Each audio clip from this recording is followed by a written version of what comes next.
Moadto ta sa Kasadya sa diri sa Ronda, Kasadya Beach kay moadto ta sa karaan nga cemetery didto. Explore nato ang lugar. Tara, magmotor lang ta.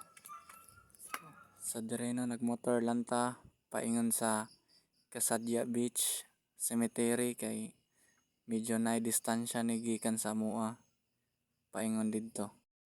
Madara ni siya guys og biyahe 5 minutes gikan sa mua paingon didto sa location kay dili man ni siya tantong layo sa mua.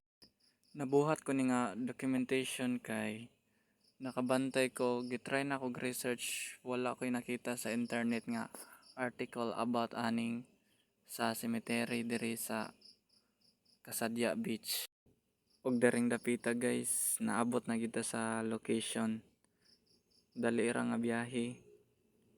Tara, makita na.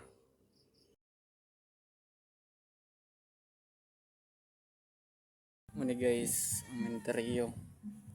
See? Karaan na kini siya guys, panahon pa ni sa mga hapon. Direta. Libot.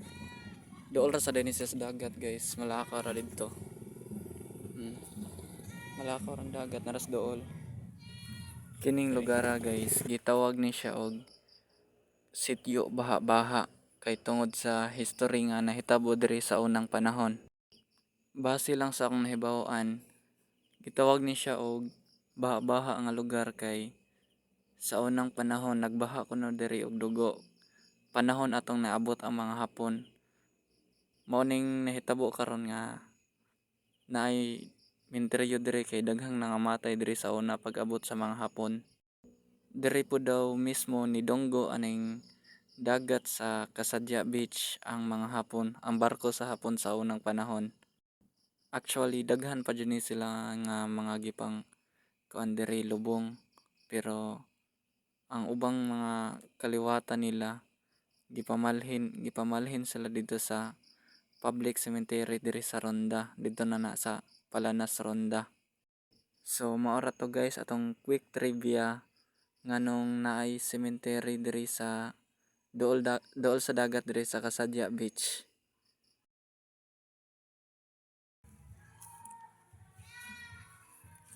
Dool ra po kayong dagat diri.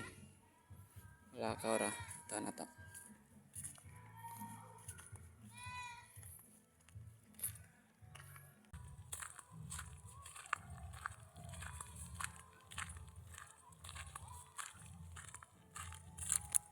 Diri ni Donggo ang mga Hapon sa unang panahon.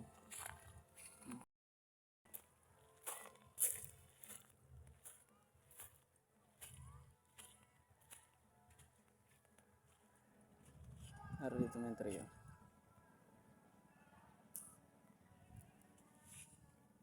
Lakaw ta diri.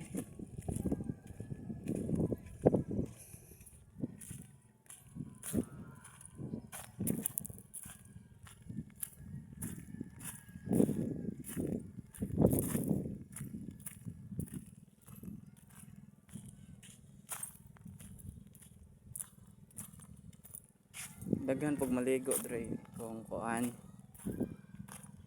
holiday ana kuan karon gamingaw kitilaan po ang panahon.